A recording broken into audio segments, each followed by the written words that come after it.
everyone, and welcome to season 3 of The Voice of Luxury. My name is Lucy Challenger, and I'm the CEO and founder of Polo and Tweed. And I am absolutely so delighted to introduce you today to Paris. Now, for those of you tuning in who might not know who Paris is a workshop facilitator and also the general manager of the new Tantra, TNT for short. Hi, Paris, how are you? Good, excited to be here. Yay, I'm so excited. Now, for everyone listening, I know Paris. I have attended the new Tantra training school myself, but for those tuning in who may never have heard of the new Tantra school before, I would love you, Paris, just to start, maybe just educate me and our listeners. What is it that your school teaches? And we may have heard of the word Tantra before, but, give us this deep dive into what it is that your amazing company does. Yes. So myself and the team, the TNT team, we facilitate tantric sex workshops. So it's about tantric sexuality, how to improve your sex life, but it's also about spiritual development. So it's a school that combines these two elements. And it was founded by a tantric sexologist, a gender fluid tantric sexologist called Alexa Vartman, who also happens to be a crazy wisdom teacher. So crazy wisdom is a spiritual path that sort of invites you to get out of your comfort zone and to do practices that are out of the ordinary, maybe even, sometimes even outrageous for your own ego, to kind of shock you out of your normal behavior patterns. And that's how you grow. So it's really about, living out all your desires and embodying, like fully embodying your authentic self.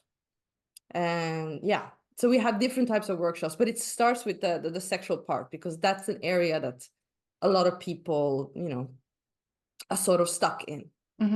Okay, that's fascinating. And I think one of the reasons I first came to you, as you know, is that I'd been married for a very long time, and I think I'd found myself that I'd got into a bit of a rut with that sexual connection with myself, with my husband.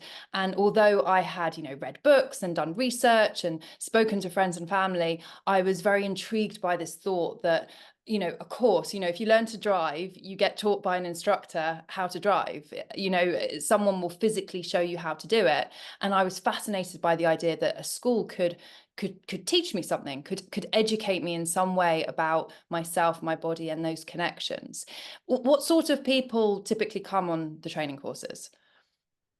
I would say, people like you, very often people, I would say actually a lot of people that, are quite normal, in brackets, normal, people that already are, I wouldn't say that are successful, but the people that are sort of go-getters.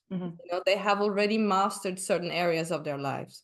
So sexuality is just another part of it.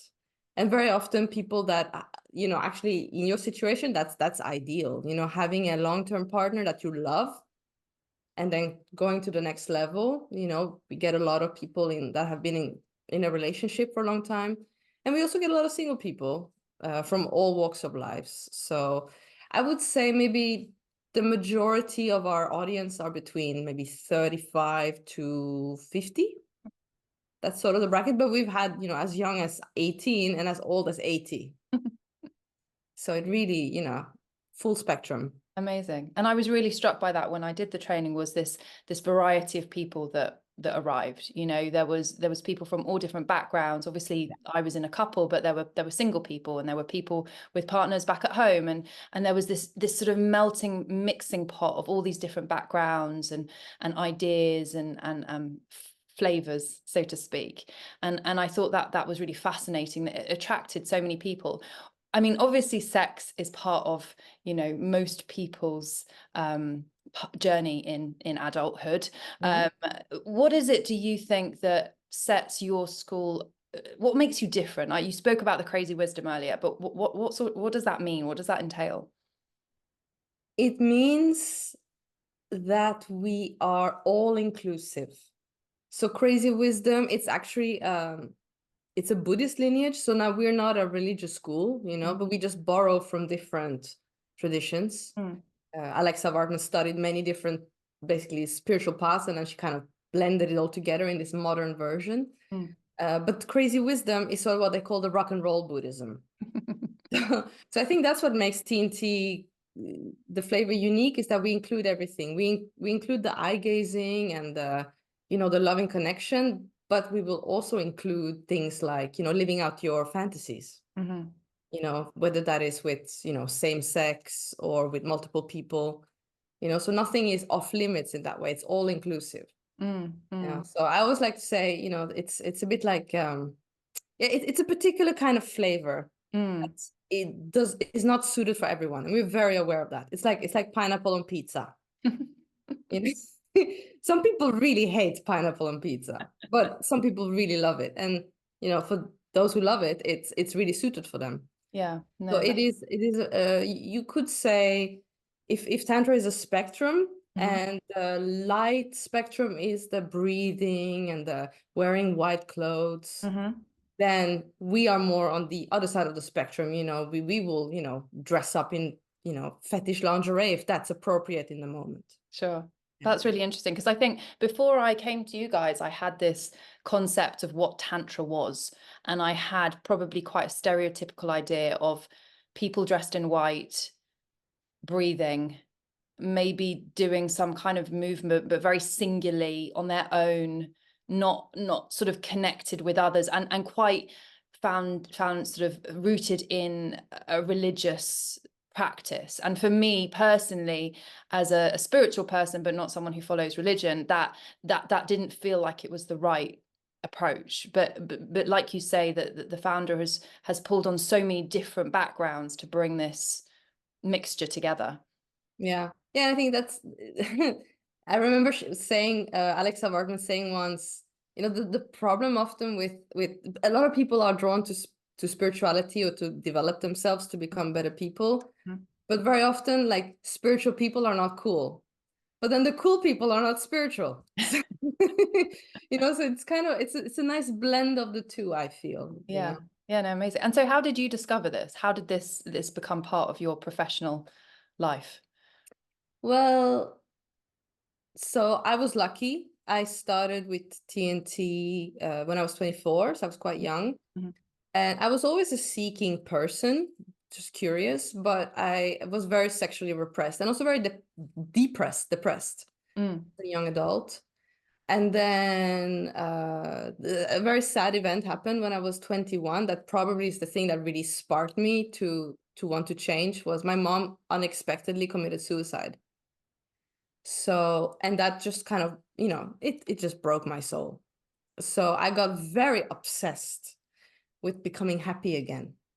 And I did all this kind of personal development. And at one point, I just stumbled upon an article that read something like, men have a male, there's a male G-spot somewhere in the butt. And I was like, where? What? Like, I I don't know what, I want to find out where that is.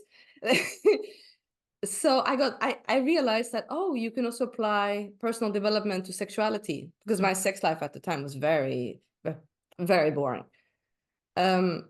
So I got really interested in that. I did something called erotic hypnosis, which really helped me remove inhibitions and you know, become more comfortable in my skin.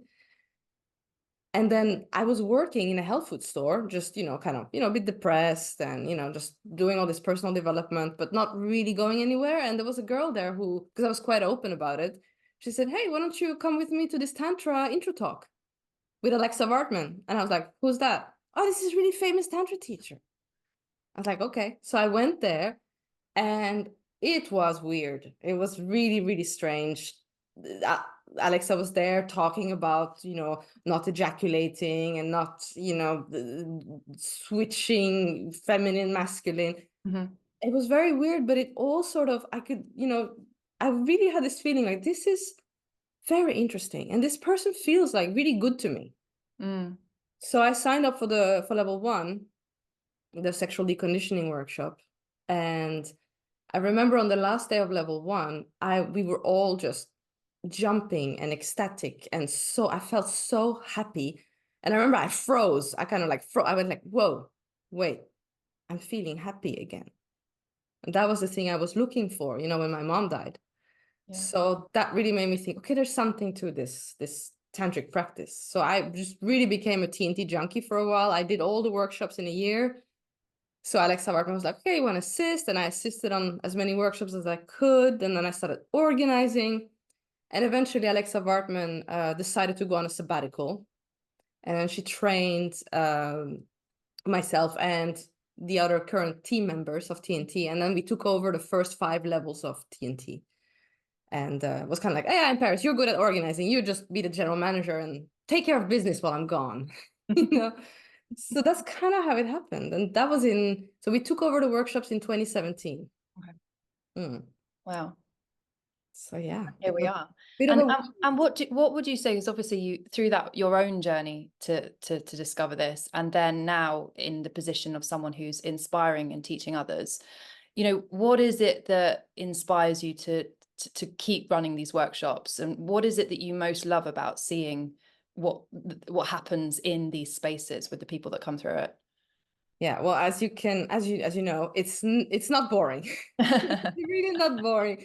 So that combined with the freedom, I mean, you know, we have very flexible hours, a very interesting lifestyle. But I think what really keeps me going is to see people change, because it happens very fast when they do the practices and it just kind of clicks, because it's a very elegant level 1 and 2 are like our beginner workshops. It's a very elegant system that gradually kind of increases your kind of stretches your comfort zone, so that you kind of can let go of the shame and embrace, you know, your desires in a very conscious way. So it's really rewarding to see people change like that. And I think what keeps me going is that I have just this very, very strong sense of duty, you know, that because TNT it really changed my life, you know, when I felt joy in my cells again. So I know that it's not for everybody, but for the people that it's for, they really need this. So I just can't go to my deathbed knowing that I didn't put everything in it, you know, to at least spread it as much as I could. So that's sort of what drives me. Yeah. And I've seen that in that sort of infectious passion that you have, where you believe in the work. You've seen that shifting and that change and that joy and beauty come into people's lives. And I see that, I've seen that firsthand with you, how you inspire the people in the training and are excited by what you're doing. And I think it's so special to be doing a job that gives you that, you know, reward, that you can love what you're doing, but also inspire, but also grow yourself with it, because I'm sure each time you yourself are evolving with your own practice and understanding of yourself. Yeah, I mean, you teach what you most need to learn, right? Yeah. Yeah. I think it's really interesting listening to this, because obviously you've gone down that path, and then you've specifically decided to inspire others and work in this specific area. But if someone was listening to this or watching it and thinking, you know, oh my gosh, I love the idea of maybe learning a little bit more about things, but I'm also quite scared about, I mean, diving into a space and then suddenly having to take all my clothes off, or like, you know, like, how do you deal with that safety aspect and keeping people safe and boundaried and consent and all of these things that are obviously so vital when it comes to dealing with our bodies, but also being vulnerable? Definitely. Well, we start very gradually. So that's what I like about level 1 and 2. So if you were to do workshops with us, you first have to sign up for level 1. It's mandatory. That is the open level, and everybody has to pass level 1 before they can move on to level 2. So we sort of vet people in level 1. And level 1 is a clothes on workshop. So we do have parties where people dress up, but you're not allowed to be naked or to actually have any sexual encounters in the room, other than, you know, just, you know, with the clothes on, energetical. So on the first day of level 1, we go through the TNT workshop agreement, which has all these rules. You know, you can't interact sexually with the staff. You know, you have to ask for consent, adult responsibility. discuss the undiscussables, speak up. We have a code word, like a safety code word. It's apple tree. So if someone's really freaking out in any situation, if they yell apple tree, we will, you know, everything stops. All the assistants will rush over to you and help you out. So, and then we do some preliminary exercises, like we work on boundaries. We have an exercise on the first day called getting a no, where basically people are, you know, they'll pair up with many different people, and they're looking for the boundary. You know, and it's kind of playful, but also kind of serious. You know, they have to work on assessing in themselves and also on the other person. Okay, where is the limit? By doing certain things, like, you know, just pushing them, or you know, maybe pinching the you know, everything. This is non-sexual, but to already kind of train people to look for boundaries and be conscious of that. So that's what I like about level 1 and 2. It's this gradual kind of stretching of your comfort zone, but you have to put the first layers, which are, you know, communication, boundaries, slowing down, having no goal. All these things need to be in place. So and also we screen people before the workshop. Yeah. If you want to sign up, you have to fill out a little questionnaire. Have you done any therapy? Do you have any medical issues, any psychological issues we need to know about? Because this is spiritual practice. It's not therapy and healing. That's really important. People know the difference. Therapy and healing is great, but it needs a whole different set of rules. Yeah. Which is more of a, you know, very safe space where you can kind of go into your childhood, you know, triggers. And in spiritual development, you have to act like an adult, and you have to have your tools already there. You mentioned earlier about that this training isn't for everyone, and obviously for you it became your life, it became your work, it became your passion. What do you think it was for you personally that, obviously you spoke about, you know, the really sad moment of your mum passing and those series of events, but do you appoint your passion for this to anything specific in your kind of your personality type, or do you think that the majority of people can access this, but there's just a lot of inbuilt shame and conditioning that people grow up with? What do you, there's two questions there, but, you know, what do you think it is for you, and then what do you think it is for other people? Wow, that's actually a really good question. I haven't thought of that way. I don't, you know, I do think there was a part of me that felt I had nothing to lose, you know, because the pain drive was very big. So I do feel like yeah, that definitely one of it. But other than that, yeah, that is a very tricky question to answer. I'm not sure. I am not sure. Because it strikes me like the openness that, like you say, you had a moment where you had nothing to lose, and that eagerness to shift something within you, and you talk about, you know, going through, you know, therapy or you know, doing spiritual practice to kind of deepen the understanding of yourself, and you were obviously quite young when you went through this. But would you say that most people coming on the training have that kind of deep desire to shift something within themselves, or what do you think is the sort of, can you see a theme between? Okay, yeah, I do think there's one variable maybe, which is I think trust. Trust, and you know, when I came on the training, I felt very, very badly about myself, and I was very eager to how do you say, to trust something bigger than myself. You know, to not do it all on my own. And that this is one of the biggest mistakes I see people make when they, especially if they want to do this professionally. They want to sort of be the only vessel. And I was already back then, I was very kind of I have no problems being number two. Makes sense. So sort of, I don't have to do it all on my own. I think that was a big variable, actually, you know, because this work is, you know, it challenges you to become humble. Yeah. Yeah. So I do think a certain level of humility is required to want to do this, because you will get a lot of feedback on how you operate. And that's not comfortable. No. No. No. And also by doing any self-development, you are in essence opening yourself to vulnerability in some form, because you are saying, I don't know the answers to everything. I actually maybe don't know anything, or I've actually got a problem and I'd like to explore this. So you are having to trust in a process that you don't fully understand. Yeah. You have to be vulnerable to, get on the plane. Obviously, our listeners don't know where you're based. We'll talk about that in a minute. But, you've got to actually step into the unknown. And that's really, really quite scary, I think. Yeah. But I'm sure you have seen a lot in this time that you've been working. Is there something that you could tell us about, maybe any unusual stories or any funny stories that, perhaps you would be able to share with us? I mean, the problem is everything in TNT is weird.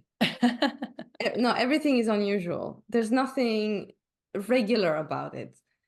So all the way from the way I live my life right now, like for example, I live with a tantric gigolo.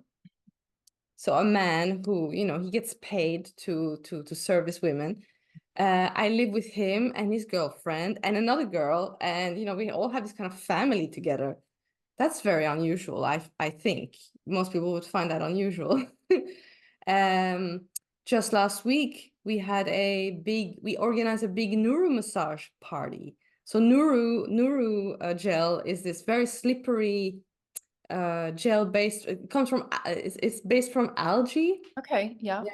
It's this Japanese massage technique, and we hosted a party with 39 people who were all slipping and sliding in this pool of Nurogel. I mean, that's pretty, I don't know. I don't, I mean, this is pretty normal for me, but I think people would be like, you did what? So would you say that, does anything shock you anymore? Yes. Oh, Okay. absolutely. Yes. Yes. Okay. Yeah, there are certain things, because the thing with Tantra is you learn to become more sensitive, feel more, not less, actually. Okay. So I love BDSM.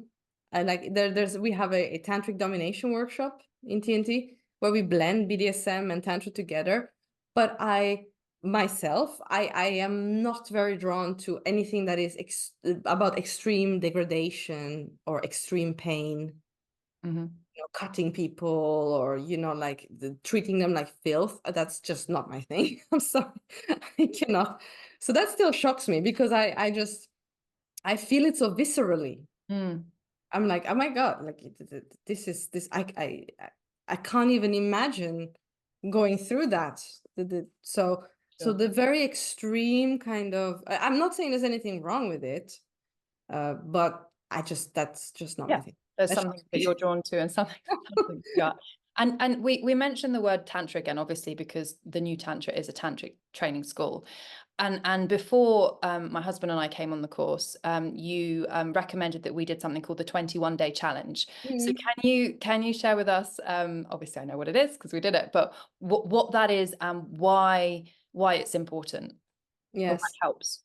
Yeah. Actually, the 21-day challenge, so it's a tantric sex challenge, and it's the kind of most basic essential teaching that we teach in level 1 and 2. So it is about learning how to be sexual, but without going all the way to the regular orgasm. So for men, that is not go all the way to ejaculation, and for women, not go all the way and have, say, a clitoral orgasm, or really contract your genital base and have like this very kind of contracted orgasm. And you recognize this orgasm by these kind of pumping sensations in the spasms in your genitals. So for 21 days, be as sexual as you want. You don't have to be sexual if you don't feel like it. But if you want to masturbate or have sex with your partner, then do it, but don't go all the way. So you sort of edge. You stay below that. We call it the point of no return. That's when you have to come.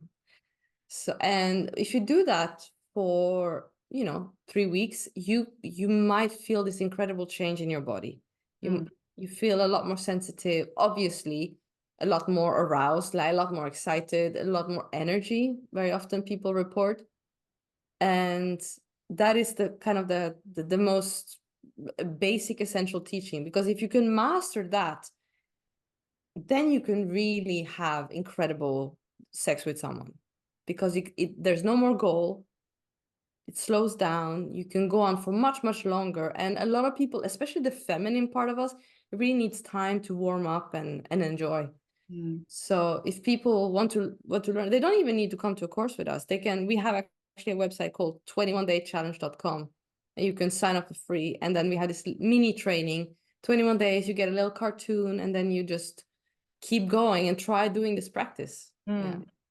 So did that answer your question? Yeah, no, it did. I think there is a fascination when it comes to obviously sex, and there seems to be such still little research done on it. You know, before I came to your courses, I Googled Tantra, I Googled, you know, sex practices and tried to educate myself. And it seems still quite a, you know, a closed source of information. You know, there aren't teams of doctors doing research on this anymore. I mean, they were in the past, but it was limited with its outlook and then the conclusions they drew from this.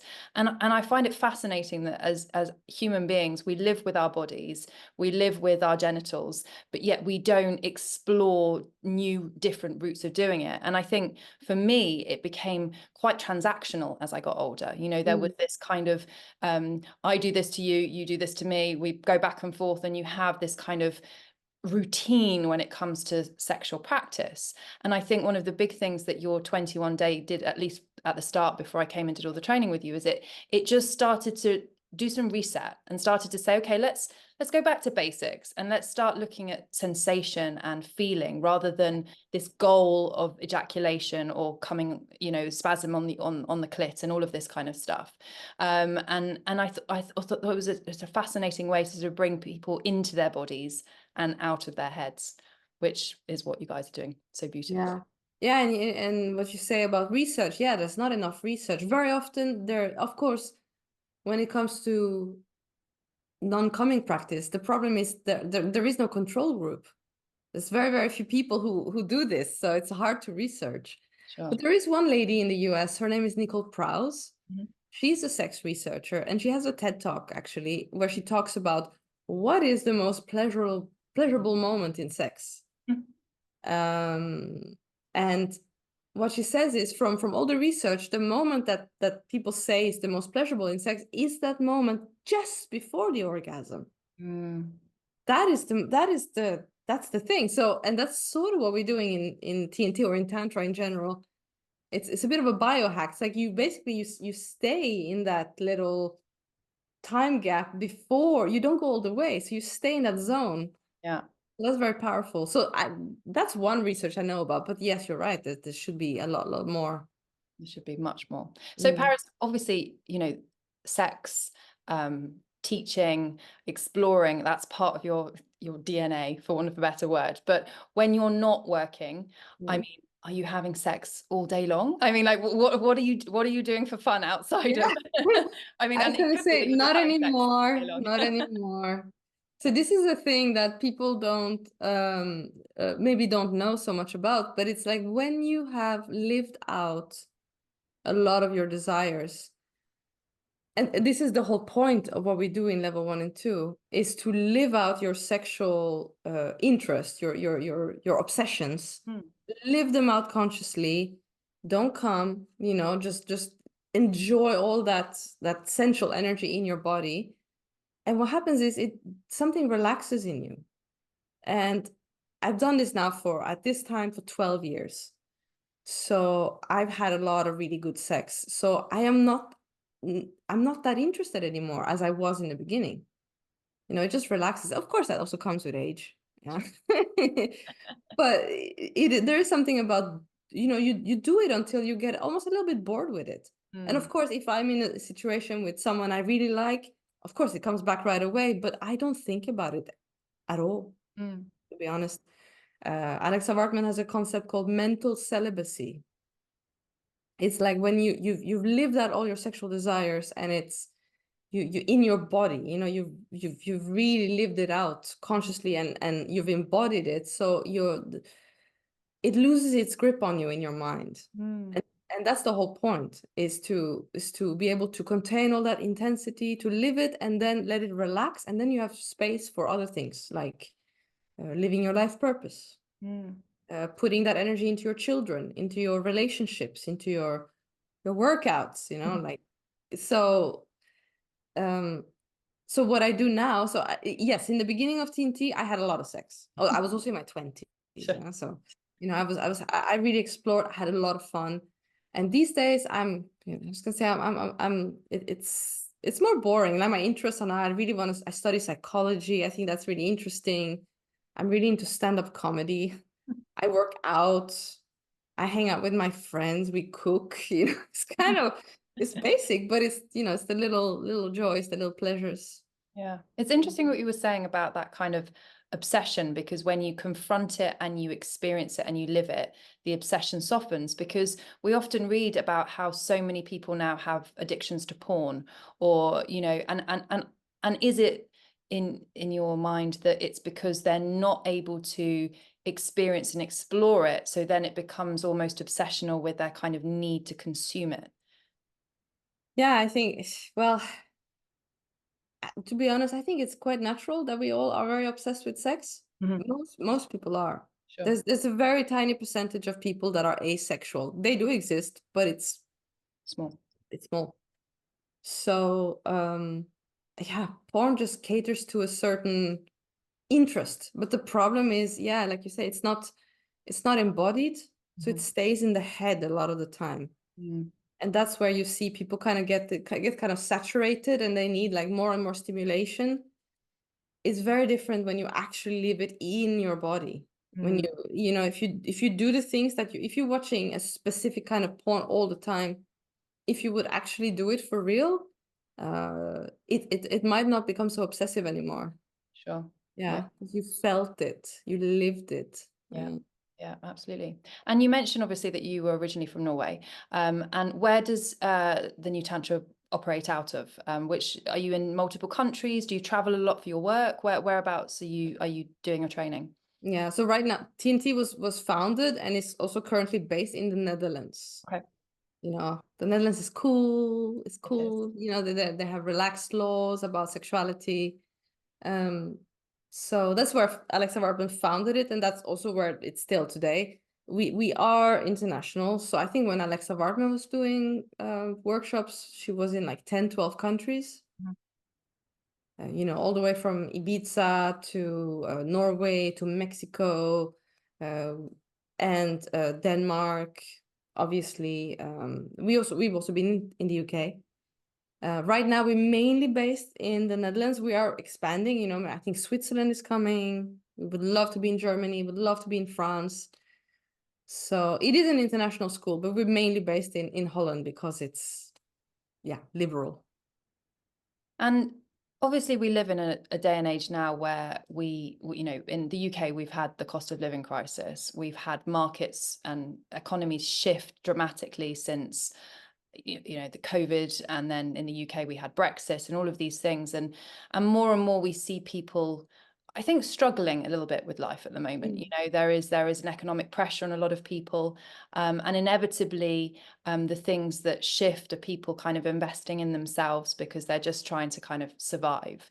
But, you know, your own experiences, your own personal journey, you know, what wisdom did you learn from the journey that you've had in the tantric environment with teaching that has led you to get strength in perhaps more challenging times in your life? And obviously it started with a very challenging moment with your mother passing, but now, how do you find that the work you've done enhances your everyday life?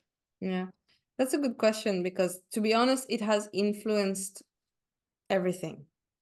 So just, you know, obviously TNT or Tantra is not just about sex. That's just the start. And then later, you know, it's as well, we emphasize a lot to people, hey, don't stay stuck in the sexual realm. Then you're just a hedonistic swinger in a way. Sure. So you want to do your higher level practices, work on your ego, work on your devotion, on serving the world. But I think all these things would not have been possible if I wouldn't have invested in dealing with my sexuality, because it's such a big area where a lot of people are stuck and where a lot of people are inauthentic. We're extremely conditioned and programmed. So when you invest in that area and you actually get rid of all the things that are blocking you, it's much easier to have that spill over in the other areas of your life. Yeah. So I do think yes, things are hard. But I would say it's still a very, very smart investment. Yeah. Because, if you stop compromising.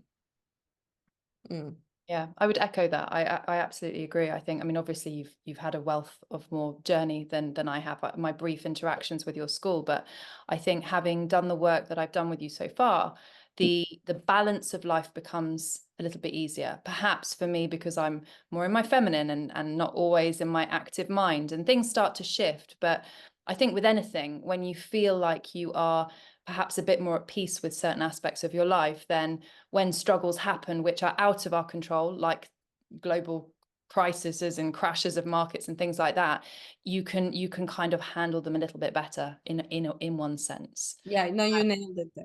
Yeah, that's exactly what it is. That's actually the for example, the non-coming practice of containing all that energy in your body without going over the edge is just, it's almost like it's just a bodily metaphor for how you want to deal with life. If you're able to do that on the small scale with your sex life, then yeah, you can actually do it later with the bigger things, when actually things get really bad, or there's death in your family, or loss, or any kind of hard events. And I think that's also why, yeah, you're right, like that's why it was easier for me to process my mother's death, because I suddenly had this kind of bodily strength and capacity. You talk about sort of dealing with your sexuality. If you were to look back at your 18-year-old self and give her a piece of advice about, what you know now, what would it be? Like, I don't know, something like, buckle up, Dorothy. Kansas is going bye-bye. I think I would, because there's no way I could have predicted any of this. So I would have told her, hey, things are going to get really weird. You're going on a high-speed train, so please relax, but fasten your seatbelt. Other than that, yeah, I would probably tell her something like, hey, don't stop stop overthinking. Things are not going to turn out the way you think they are. But relax and trust the process. Yeah. Back to the trust. So Paris, I'm loving all of our chat so far, but and I've got a few more questions that I'd like to ask you. But before we get onto that, I'm going to do a rapid fire question round. Ooh. So what's going to happen is I'm going to say 2 words, and I would just like you to answer me the word that you feel most drawn to. So you don't need to think about it. You don't need to give it any explanation. You just tell me the word that you feel most drawn to. That's fun. Wait, I have a sip of water. Have a sip of water. Okay. Okie doke. So cats or dogs? Cats. Oh, that's so hard. I will say cats. Morning or night? Night. Vacation or staycation? Vacation. Netflix or party? Party. Pizza or burger? Pizza. Rain or sun? Sun. Fast or slow? Fast. Sweet or savory? Sweet. Eggs or bacon? Eggs. Tea or coffee? Tea. Texting or calling? Calling. Today or tomorrow? Today. Nice. Thank you very much. Oh, I feel so exposed. Oh my gosh. So we talked earlier about the kind of the spirituality of Tantra, and there being obviously the Tantra, the foundation of Tantra being quite spiritual, and then the founder for TNT looking at lots of different things. But how do you approach this? Do you have a strong spirituality? And do people coming on your training all need to have a spirituality? Like, talk to me from both sides, Yeah. yourself and then also people that are coming on the course. Yeah. You don't have to believe in anything. We have atheists coming on this course. It's not a problem. I think it's more about having,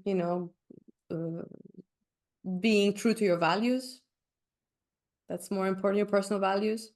But I do have, we actually have a workshop called the transmission training. It's our level 4 in the system. And it teaches a non-religious form of devotion, of prayer. And these are simply tools for you to get out of your ego, get out of your mind, and trust something, trust the flow of life and kind of get more into flow. Mm-hmm. So I practice that a lot every day. And it really helps. You do a quick prayer and it makes you kind of humble, So you also, it takes pressure off. Mm-hmm. Yeah, we talk about in that course we talk about Elizabeth Gilbert, the writer of Eat, Pray, Love. Oh yes, yeah. She has an amazing TED Talk that we recommend everyone watch, where she talks about I think it's called The Elusive Creative Genius. Mm-hmm. And that's what she did when she wrote Eat, Pray, Love. Eat, Pray, Love was this gigantic mega bestseller book. Mm. And she explains how she did it. She externalized her greatness. She said, hey, this is coming from a different source than me. Not that she believes in like airy fairy stuff, but she's like, this is, I'm giving this to the universe. Mm. So and she explains this really well in that TED Talk, how it kind of releases you both from too much narcissism. Yeah, I did this, I'm great. Sure. Or from feeling like a failure because, hey, it bombed. I suck. I'm horrible. I should, cease to exist. So no, it's like, okay, relax, externalize the greatness. So that's what I do a lot. Externalizing. And of course, there's the aspect of the service. We call it self-forgetting practice in TNT. It's like, forget about yourself and your me, the fascination of being me, and turn your attention to the outer world and how you can serve other people. So those are kind of my 2 basic spiritual practices, you could say. Yeah, that's beautiful. And then in turn, you mentioned earlier about not having goals with Tantra. I mean, maybe that's sort of a foundational aspect of the understanding, but we're taught so often. I was brought up, you must have goals. You must work hard to achieve this, and you must do lots of this to do this, and X, Y, and Z equals whatever. What do you believe it takes to succeed in life if you're not then focusing on goals? Yeah, well, I mean, there's nothing wrong with goals. Okay. I have goals. Sure. Yeah. I think it's fine. I love achieving things. I think that the main problem with goals is we get obsessed with the goals have to happen the way we think they are in our head. So it's about, hey, I have goals, I strive towards that thing, but you release the outcome. I think for me, that's what no goal means. I don't have any expectation of the outcome. Yeah. So, yeah, what does it take to succeed? I mean, yeah, I definitely, yeah, don't quit when it gets hard. Yeah, I do think courage is a thing that a lot of, I mean, if I see the people that quit often, the people they were not ready or brave enough in that moment to actually face the really uncomfortable stuff. Yeah. And you yourself being so brave to step into the unknown after what happened when you were younger. And I think that bravery is absolutely a key aspect of what is so amazing with the school and how you guys teach, is that you honor the people who are there because of their bravery and the fact that they are stepping into the unknown, because that is pretty scary, as we spoke about earlier. Yeah, and that's spiritual practice, is when you step into this unknown, like this zone that is a bit outside of your comfort zone. It shouldn't be so far out, because if it's too far out, then you actually, you rubber band and it feels awful. So it's this kind of sweet spot. balance. Yeah, this sweet spot, exactly. The growth zone or whatever they call it. But And yeah. I think for me as well, the container you create on these courses is very important to mention, because, you know, there are so many different practices and schools and approaches. And of course, you know, we could spend many lifetimes going on all of these things. But it's how safe you create the space, but also how positive, you know, there's no shame, there's no, you know, you allow people to step into themselves and encourage them to do that, and create this beautiful community of people that are open and vulnerable and excited to explore with each other. And I think that's such a gift to give to people. It's beautiful to see it happen. Oh, but I feel my heart sing when you say that.